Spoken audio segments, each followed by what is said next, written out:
Hello and welcome. My name is Patrick Kelleher, and I'm a senior scientist in the Physical Sciences group at FreeThink Technologies. My presentation today will provide an overview of the Accelerated Stability Assessment Program, or ASAP, and its utility in shelf life modeling. I will begin by going through the basic principles of shelf life modeling using ASAP, including the concept of isoconversion, the consideration of moisture sensitivity, and the statistics involved when projecting short-term accelerated behavior to ambient storage conditions. I will then go through the ASAP design tool within the ASAP Prime software to highlight the experimental considerations for an ASAP study. Finally, we will look at how once an ASAP model is generated for a product outside of packaging, the stability of the product in packaging can be accurately calculated using the ASAP Prime software with comparisons to real-time data. An ASAP study is conducted by exposing the product outside of packaging to a range of temperature, relative humidity, and time conditions designed to rapidly accelerate the aging process. Typical temperatures range from 40 to 90 degrees C, and relative humidity is between 0 and 80% RH. At the conclusion of sample stressing, the shelf life limiting characteristic is measured for each sample, for example, related substances, assay, color, or dissolution. This data is then modeled using the ASAP Prime software, where the effects of packaging on product stability can be predicted. There are several advantages to the ASAP approach. By stressing samples under a wide variety of temperature and humidity conditions, an ASAP study provides a fundamental understanding of the temperature and humidity dependence of degradation for each specific product. This understanding enables fast assessment of packaging changes and excursions, and can also help guide solutions for stability problems. ASAP, as the name implies, also has the advantage of speed. A typical ASAP study will take between 5 and 6 weeks start to finish, while the traditional ICH approach can take at least 6 months and up to several years. Traditional accelerated aging based on assumed linear kinetics is often not predictive of real-time stability. This is due to the fact that greater than 50% of products exhibit complex kinetics. Heterogeneous systems, secondary degradation, autocatalysis, and inhibitors, for example, will result in kinetics that cannot be fit using a simple linear approach. In the solid state, molecules in different microenvironments give rise to a wide range of reactivities. For example, molecules at the surface of a crystal will have a lower barrier to reaction than molecules within the crystalline network. The overall formation of products is based on a summation of multiple rate constants, and degradation is therefore not well described by a simple curve shape. As an example, degradant growth inside a crystalline API and at the API excipient interface will each have unique kinetics. Both sites contribute to the overall production of degradant, resulting in overall kinetics that are heterogeneous and do not have a simple functional form. In the case where secondary degradation occurs, both the primary and secondary degradants grow with early kinetics not described by linear behavior. The kinetics are also different for each degradant, causing the identity of the shelf life limiting degradant to change depending on the specification limit chosen. In this case, with a specification limit of 0.2%, the primary degradant will be the shelf life limiting, while at a specification limit of 0.5%, it will be the secondary degradant that is shelf life limiting. Given the complex kinetics involved in drug product degradation, how can kinetic modeling be performed in the absence of detailed kinetic studies? The solution to this problem is the application of isoconversion. In traditional stability measurements, degradant levels are measured at fixed time points for each condition. The rate of degradant production is then determined by a linear fit to the data. At the higher degradant levels observed under accelerated conditions, the growth can become nonlinear. A linear fit to the constant time point measurement will result in an inaccurate prediction of when the degradant will hit the specification limit. In this example, at 70 degrees C, the linear fit crosses the specification limit at around 15 days. when in reality, the specification limit was reached in only 4 days. The rates obtained using a linear fit appear non-Arrhenius, that is, they do not follow the expected 1 over temperature dependence. This makes it impossible to predict shelf life at ambient conditions using high temperature results. Consider the same system, but now focus on the time it takes to reach a fixed amount of degradant rather than measuring degradant levels at a fixed time. The time to reach the fixed specification limit is the isoconversion time. Dividing the specification limit by the isoconversion time yields the reaction rate at each temperature. Isoconversion times can also be measured using specification limits defined by loss of assay, color change, or change in dissolution behavior. Rates determined using the isoconversion principle do exhibit Arrhenius behavior, making it possible to predict the shelf life at ambient conditions based on accelerated aging results. Importantly, these predictions will not depend on the kinetic form, only on the specification limit chosen. The rates obtained using the isoconversion principle can be modeled using the traditional Arrhenius equation to determine the activation energy and pre-exponential factors specific to the product. However, this equation neglects the impact of moisture on degradant growth. The second underlying principle of the ASAP approach is the addition of a humidity sensitivity factor to the Arrhenius equation. The isoconversion times for the specification limit are experimentally determined to give the rate of degradant growth at each unique temperature and RH stress condition. These data are then fit using the humidity-corrected Arrhenius equation to determine the pre-exponential factor, the activation energy, and the humidity sensitivity factor, or B term.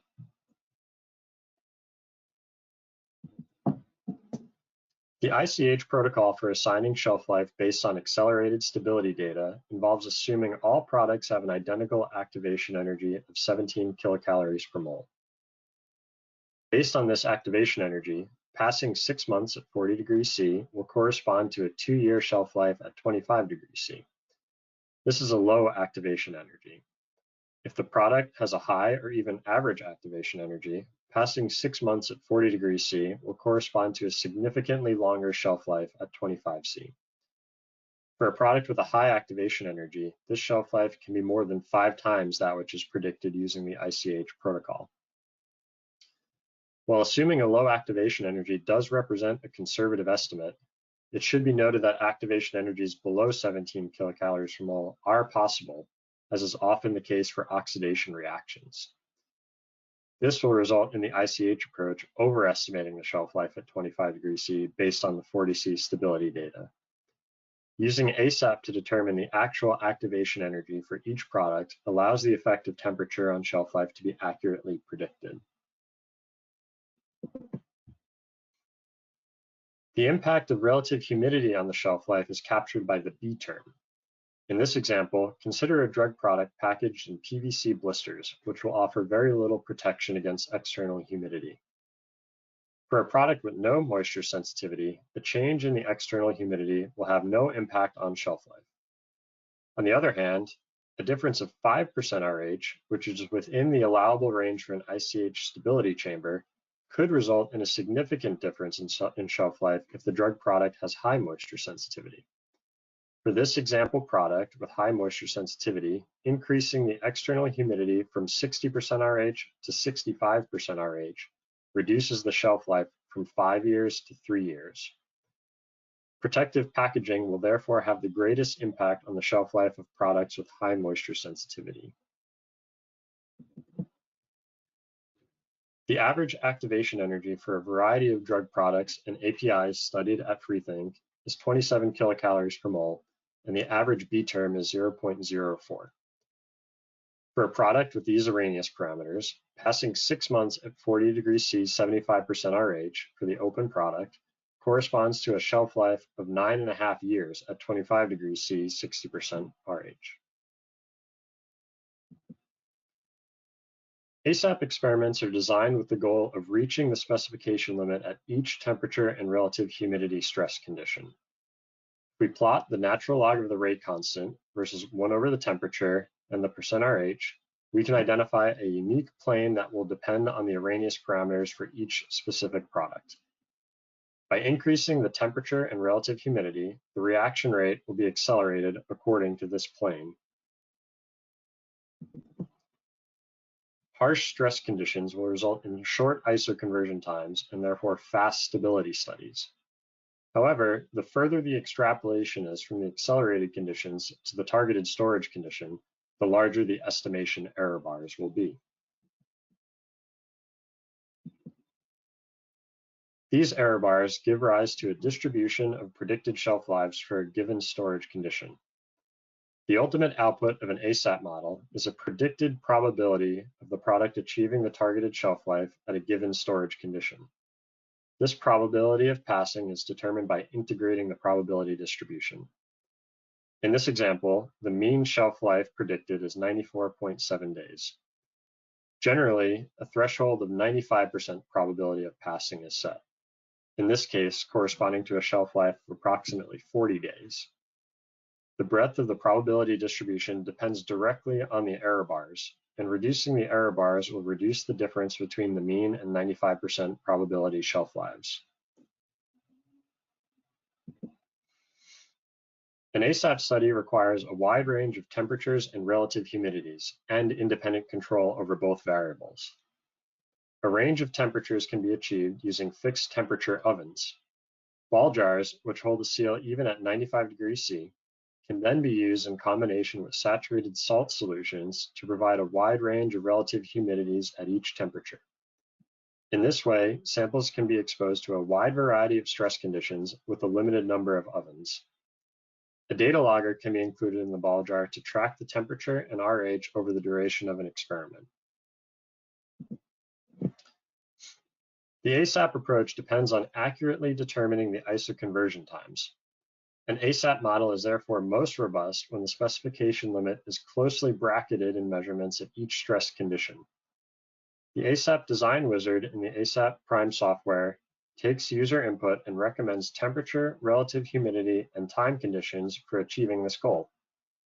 ASAP experiments can monitor either degradation, where the shelf life is reached due to growth of something undesirable, or potency, where the shelf life is reached due to decrease in something desirable.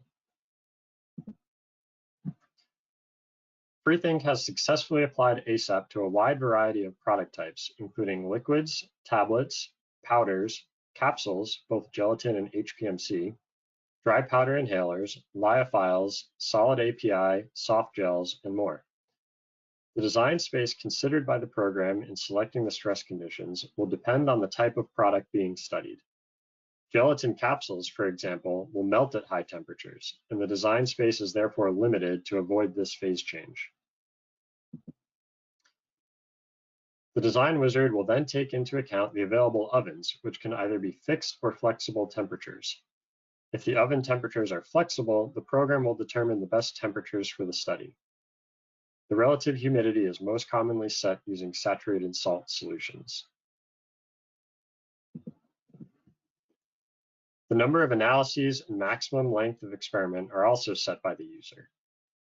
A typical study will have a maximum duration of 21 days, though occasionally a longer study is required. The gap between the release specification and the specification limit, compared to the standard deviation, will help set the number of repeats needed for each measurement to achieve satisfactory statistics. The more data that is generated, the better the predictions from the resulting ASAP model will be. The number of analyses is limited only by the amount of work that you are willing to do. At an absolute minimum, 3 unique stress conditions varying temperature and RH are required to determine LNA, EA, and B.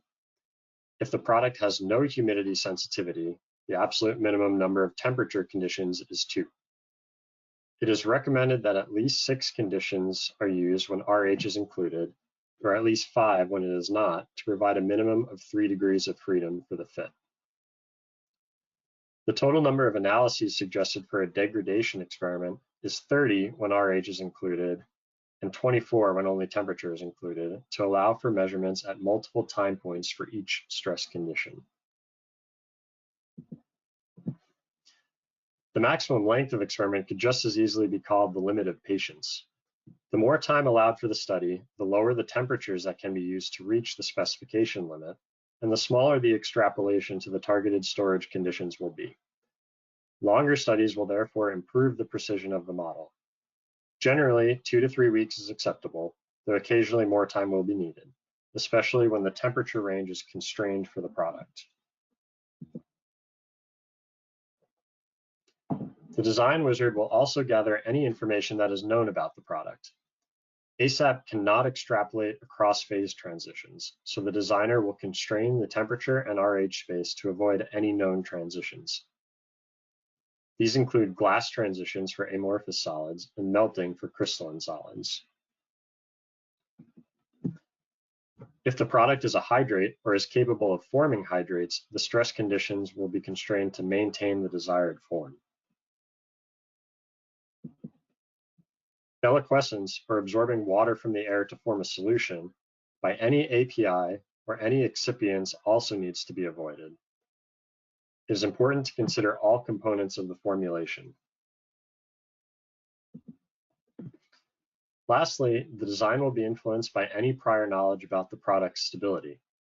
For example, if the product is known or suspected to be very stable, harsher stress conditions will be applied. Available long-term data can also be used to refine the study design, increasing the likelihood of closely bracketing the isoconversion time at each stress condition. The design wizard will recommend a design space based on the supplied information, which can then be manually adjusted if desired. The output of the ASAP design will be a table of temperature, RH, and time stress conditions, which are also shown graphically. The allowed design space is shown in light purple, and the range where acceptable isoconversion times are predicted is shaded dark gray.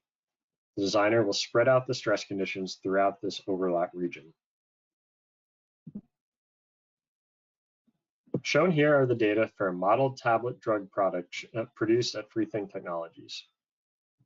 Degradant growth at each stress condition is anchored back to the control values, so it is very important to include replicate measurements for the control samples. A single replicate per time point is generally acceptable for each stress condition. A maximum of 21 days was allowed for this study. In this case, the degradant is well characterized, so a high specification limit of 3% was justified. This example tablet drug product was intentionally formulated to be unstable. The measured degradant levels in the sample are plotted and fit to determine the isoconversion time for each temperature and RH stress condition. In a perfect study design, each stress condition would have a time point exactly at the specification limit, which would give a direct measure of the isoconversion time. A range of time points are measured for each condition with the goal of bracketing the isoconversion time.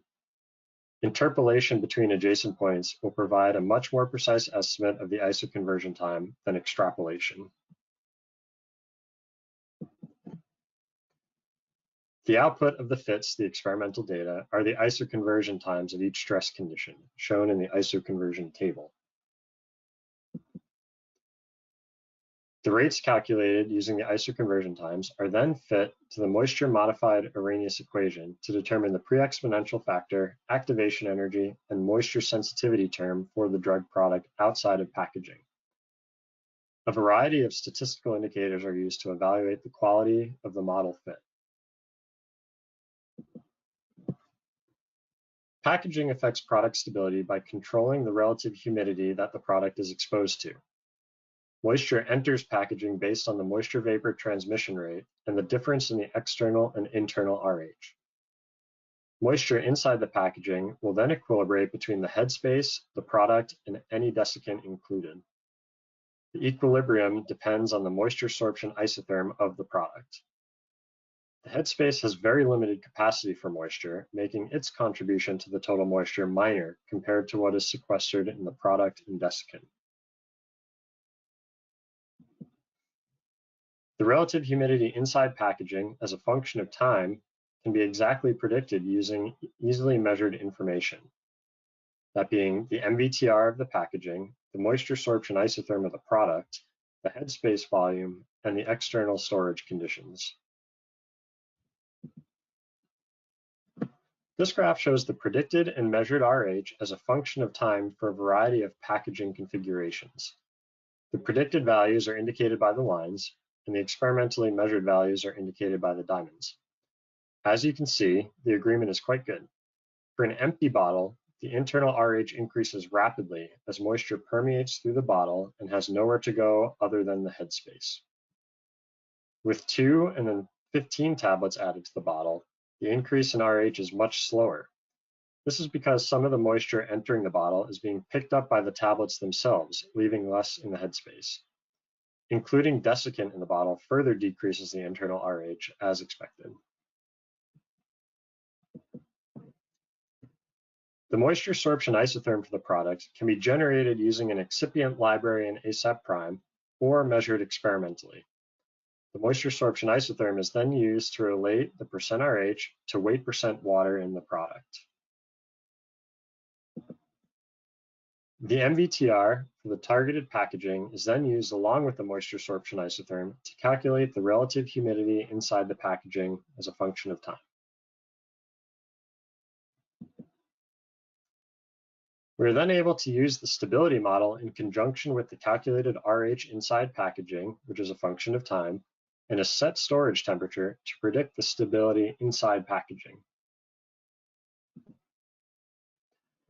As a demonstration of this capability, let us return to our model tablet drug product. The model was generated outside of packaging, so the relative humidity is constant at the storage condition of 60% RH. The probability of the drug product achieving a 2-year shelf life at 25 degrees C, 60% RH, outside of packaging with a specification limit of 3% is only 0.56%. If we consider a packaging configuration of 10 tablets in a 60 cc heat induction sealed HDPE bottle, we see a marginal increase in the probability of achieving the targeted shelf life. The relative humidity in the bottle starts around 35%, but increases quite rapidly over the first 6 months as moisture permeates through the bottle. Now, if we add 1 gram of silica gel desiccant to the bottle, the probability of achieving the targeted shelf life is essentially 100%. The relative humidity inside the bottle starts below 5% and remains below 30% RH for the entirety of the 2-year shelf life. 1 year of real-time stability data was collected at FreeThink for the model tablet at 3 storage conditions in the bottle configuration with and without desiccant. In all cases, the real-time data closely matched the predictions of the ASAP model. Using ASAP Prime, numerous packaging configurations can be quickly screened to supplement and inform real-time stability studies. In conclusion, accelerated stability can be applied effectively to set shelf life with ASAP Prime by making use of the principle of isoconversion, accounting for moisture sensitivity, and adapting statistics for extrapolating from accelerated to storage conditions. The ASAP approach enables better decisions to be made faster. I'd like to acknowledge the folks at FreeThink who conducted the study on our model tablet formulation. I'd also like to highlight a talk that will be given later on in the week by Ken Waterman, the president of FreeThink, which will cover the use of ASAP in regulatory filings. Thank you for your attention.